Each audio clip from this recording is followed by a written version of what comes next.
ನಮಸ್ತೆ ಫ್ರೆಂಡ್ಸ್, ಎಲ್ಲರಿಗೂ ನೋಡಿ friends, national testing agency department ಒಂದು ಹೊಸ ಅಪ್ಡೇಟ್ ಅನ್ನು ಬಿಟ್ಟಿದ್ದಾರೆ. ಯಾವುದಪ್ಪ ಅಂದರೆ ಒಂದು ಪಬ್ಲಿಕ್ ನೋಟಿಸನ್ನು ತಿಳಿಸಿದ್ದಾರೆ. ಏನಪ್ಪ ಅಂದರೆ ಪಬ್ಲಿಕ್ ನೋಟಿಸ್ನಲ್ಲಿ NTA ಡಿಪಾರ್ಟ್ಮೆಂಟು 3 ಸಬ್ಜೆಕ್ಟ್ಗಳಿಗೆ ರಿಟರ್ನ್ ಎಕ್ಸಾಮ್ ನಡೆಸಿದ್ದಾರೆ ಅಂತ ಹೇಳಿದ್ದಾರೆ ಫ್ರೆಂಡ್ಸ್. ಒಂದು ಕಾಮರ್ಸ್ ಸಬ್ಜೆಕ್ಟ್, ಒಂದು ಸೋಷಿಯಾಲಜಿ, ಅದರ ಜೊತೆಗೆ ಇಂಗ್ಲೀಷ್ ಸಬ್ಜೆಕ್ಟನ್ನು ರಿಟರ್ನ್ ಎಕ್ಸಾಮ್ ನಡೆಸುತ್ತಿದ್ದಾರೆ ಅಂತ ಹೇಳಿದ್ದಾರೆ. ಈ ರಿಟರ್ನ್ ಎಕ್ಸಾಮ್ ನಡೆಸಲಿಕ್ಕೆ ಪ್ರಮುಖವಾದಂಥ ಕಾರಣಗಳು ಅಂತ ಎಂದರೆ ಫ್ರೆಂಡ್ಸ್, ಒಂದು ಗ್ರಾಮರ್ಸ್ ಎರರ್ಸ್ ಆಗಿದೆ ಅಂತೆ ಫ್ರೆಂಡ್ಸ್. ಅದರ ಜೊತೆಗೆ ನಾನ್ ಸ್ಟ್ಯಾಂಡರ್ಡ್ ಟರ್ಮಿನಾಲಜಿ ಪ್ರಾಬ್ಲಮ್ಸ್ ಆಗಿದೆ ಅಂತೆ, ಮತ್ತು ಹಿಂದೆ ಕೇಳಿಲ್ಲದಂಥ ಕೆಲವು ಪ್ರಶ್ನೆಗಳು ಪುನರಾವರ್ತನೆ ಆಗಿದೆ ಅಂತೆ. ಅದರ ಜೊತೆಗೆ ವರ್ಡ್ಸ್ನಲ್ಲಿ ಮಿಸ್ಟೇಕ್ ಆಗಿದೆ ಅಂತೆ, ಮತ್ತು ಕ್ವಶನ್ ಪೇಪರ್ನಲ್ಲಿ ಕ್ವಶನ್ಗಳ ಎರರ್ಸ್ ಆಗಿದೆ ಅಂತೆ ಟೈಪಿಂಗ್ನಲ್ಲಿ. ಅದರ ಜೊತೆಗೆ ಫೆಕ್ಯುಲಿಟಿ ಎರರ್ಸ್ ಆಗಿದೆ ಅಂತೆ, ಮತ್ತು ಟೈಫೋಗ್ರಾಫಿಕಲ್ ಎರರ್ಸ್ ಆಗಿದೆ ಅಂತೆ, ಮತ್ತು ಪ್ರಮುಖವಾದಂಥ ವಿದ್ವಾಂಸರ ಅಂದರೆ ಆಥರ್ಸ್ ಹೆಸರು ರಾಂಗ್ ಆಗಿದೆ ಅಂತೆ, ಪುಸ್ತಕಗಳ ಹೆಸರು ಮಿಸ್ಟೇಕ್ ಆಗಿದೆ ಅಂತೆ. ಇವೆಲ್ಲ ಮಿಸ್ಟೇಕ್ಗಳು ಹಲವಾರು ಮಿಸ್ಟೇಕ್ಗಳನ್ನು ಆಗಿದೆ ಅಂತೆ. ಆದ್ದರಿಂದ ಎಕ್ಸಾಮ್ ನಡೆಸಲು national testing agency conduct exam ಮಾಡುತ್ತಿದ್ದಾರಂತೆ. ಯಾವ ಸಬ್ಜೆಕ್ಟಿಗೆ? ಒಂದು ಸೋಷಿಯಾಲಜಿ, ಒಂದು ಕಾಮರ್ಸ್, ಒಂದು ಇಂಗ್ಲೀಷ್ ಸಬ್ಜೆಕ್ಟಿಗೆ. ಹಾಗಾಗಿ ಈ 3 ಸಬ್ಜೆಕ್ಟ್ಗಳಿಗೆ ಎಕ್ಸಾಮ್ ನಡೀತಿದೆ ಅಂತ ಹೇಳಿದ್ದಾರೆ ಫ್ರೆಂಡ್ಸ್. ಒಂದು ಇಂಗ್ಲೀಷ್ ಸಬ್ಜೆಕ್ಟ್ 9ನೇ ತಾರೀಕಿಗೆ ಅದು ಫಸ್ಟ್ನೇ ಶಿಫ್ಟ್ನಲ್ಲಿ ನಡೀತಿದೆ ಅಂತ ಹೇಳಿದ್ದಾರೆ. ಒಂದು ಕಾಮರ್ಸ್ ಸಬ್ಜೆಕ್ಟ್ 9ನೇ ತಾರೀಕು ಸೆಪ್ಟೆಂಬರ್ನಲ್ಲಿ 2ನೇ ಶಿಫ್ಟ್ನಲ್ಲಿ ನಡೀತಿದೆ ಅಂತ ಹೇಳಿದ್ದಾರೆ. ಅದರ ಜೊತೆಗೆ ಸೋಷಿಯಾಲಜಿ ಸಬ್ಜೆಕ್ಟು ಅದು ಫಸ್ಟ್ನೇ ಶಿಫ್ಟ್ ಮಾರ್ನಿಂಗ್.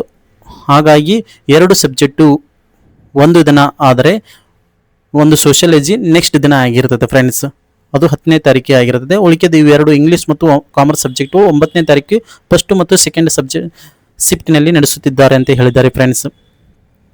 ಹಾಗಾಗಿ ಈ ಎಕ್ಸಾಮ್ ಫೀ ಬಗ್ಗೆ ಅವರು ಮಾಹಿತಿಯನ್ನು ಸಂಪೂರ್ಣವಾಗಿ ತಿಳಿಸಿದ್ದಾರೆ. ಹಾಗಾಗಿ ಏನಪ್ಪ ಅಂದರೆ ಎಕ್ಸಾಮ್ ಫೀ ಕಂಡಕ್ಟ್ ವಾಪಸ್ ರಿಟರ್ನ್ ನಾವು ಶುಲ್ಕ ವಿಧಿಸುವಂಥ ಅವಶ್ಯಕತೆ ಇಲ್ಲ ಅಂತ ತಿಳಿಸಿದ್ದಾರೆ ಫ್ರೆಂಡ್ಸ್. ಅದರ ಜೊತೆಗೆ ಎಕ್ಸಾಮ್ ಮತ್ತು ಎಕ್ಸಾಮ್ ಸಿಟಿ ಮತ್ತು ಸೆಂಟರ್ ಮತ್ತು ಅಡ್ಮಿಟ್ ಕಾರ್ಡನ್ನು ವೆಬ್ಸೈಟ್ನಲ್ಲಿ ಪ್ರಕಟಿಸುತ್ತಾರೆ ಎಂಬುದನ್ನು ತಿಳಿಸಿದ್ದಾರೆ. ಅದು ಪರೀಕ್ಷೆ ಕೇಂದ್ರ ಆಗಿರ್ಬೋದು, ಅಡ್ಮಿಟ್ ಕಾರ್ಡ್ನಲ್ಲಿ ಅಧಿಕೃತ ವೆಬ್ಸೈಟ್ನಲ್ಲಿ ಅಂದರೆ NTA ವೆಬ್ಸೈಟ್ನಲ್ಲಿ ತಿಳಿಸುತ್ತಿದ್ದಾರೆ ಅಂತ ಹೇಳಿದ್ದಾರೆ ಫ್ರೆಂಡ್ಸ್. ಹಾಗಾಗಿ ಎಷ್ಟನೇದು 9 ಮತ್ತು 10ನೇ ತಾರೀಕು ಈ 3 ಸಬ್ಜೆಕ್ಟ್ಗಳಿಗೆ ಅಡ್ಮಿಟ್ ಕಾರ್ಡನ್ನು ರಿಟರ್ನ್ ಬಿಡಲಾಗುತ್ತದೆ ಅಂತ ಹೇಳಿದ್ದಾರೆ. ಅದರ ಜೊತೆಗೆ ಈಗಾಗಲೇ answer key challenge window open ಆಗಿದೆ 84 ಸಬ್ಜೆಕ್ಟಿಗೆ. ಈ 3 ಸಬ್ಜೆಕ್ಟನ್ನು ಬಿಟ್ಟು ಉಳಿಕೆದು 84 ಸಬ್ಜೆಕ್ಟಲ್ಲಿ ಫ್ರೆಂಡ್ಸ್ ಅದಕ್ಕೆ ಅಸಿಸ್ಟೆಂಟ್ ಪ್ರೊಫೆಸರ್ ಮತ್ತು GRF ಅನ್ನು, ಅದರ ಜೊತೆಗೆ PhDಗೆ ಸಂಬಂಧಿಸಿದ ರಿಸಲ್ಟನ್ನು ಅನೌನ್ಸ್ ಮಾಡ್ತಿರೋದಂತೆ ನಿಗದಿತ ದಿನಾಂಕದೊಳಗೆ ಬಿಡುಗಡೆ ಮಾಡುತ್ತಿದ್ದಾರೆ ಅಂತ ಹೇಳಿದ್ದಾರೆ ಫ್ರೆಂಡ್ಸ್. ಅದರ ಜೊತೆಗೆ ಈ 3 ಸಬ್ಜೆಕ್ಟ್ಗಳಿಗೆ ಆದರೆ ವಿಳಂಬ ಆಗುತ್ತದೆ ಎಂಬುದನ್ನು ತಿಳಿಸಿದ್ದಾರೆ. ಇನ್ನು GRF ಅಸಿಸ್ಟೆಂಟ್ ಪ್ರೊಫೆಸರ್ಗೆ ಮತ್ತು PhDಗೆ ಸಂಬಂಧಿಸಿದಂತೆ ಫ್ರೆಂಡ್ಸ್ ಮರುಪರೀಕ್ಷೆ ಈಗಾಗಲೇ ವಿಷಯಕ್ಕೆ ನಿಗದಿಪಡಿಸಿದಂಥ ಸಂಖ್ಯೆಯನ್ನು ಯಾವುದೇ ಕಾರಣಕ್ಕೂ ಕಮ್ಮಿ ಮಾಡುವುದಿಲ್ಲ ಅಂತ ಸ್ಪಷ್ಟಪಡಿಸಿದ್ದಾರೆ. ಅದರ ಜೊತೆಗೆ ಏನಪ್ಪ ಹೇಳಿದ್ದಾರೆ NTA ಅಂದರೆ ಅಸಿಸ್ಟೆಂಟ್ ಪ್ರೊಫೆಸರ್ ಎಲಿಜಿಬಿಲಿಟಿ ಅರ್ಹರಾಗುವಂಥ ಅಭ್ಯರ್ಥಿಗಳು ಸಂಖ್ಯೆ, ಅದರ ಜೊತೆಗೆ ಜೂನ್ 2026 ಪರೀಕ್ಷೆ ಮತ್ತು ಮರುಪರೀಕ್ಷೆಯಲ್ಲಿ ಪರೀಕ್ಷೆ ಬರೆದಂಥ ಅಭ್ಯರ್ಥಿಗಳ ಸಂಖ್ಯೆಯನ್ನು ಯಾವುದೇ ಹೆಚ್ಚು ಇರುತ್ತದೆ ಅದರ 6% ಅಂತ ಹೇಳಿದ್ದಾರೆ ಫ್ರೆಂಡ್ಸ್.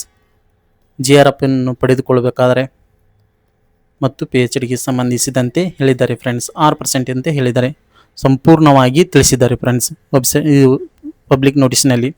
Thank you friends. ಮತ್ತೆ ಮುಂದಿನ ವಿಡಿಯೋದಲ್ಲಿ ಮತ್ತೆ ಭೇಟಿ ಆಗೋಣ. Thank you.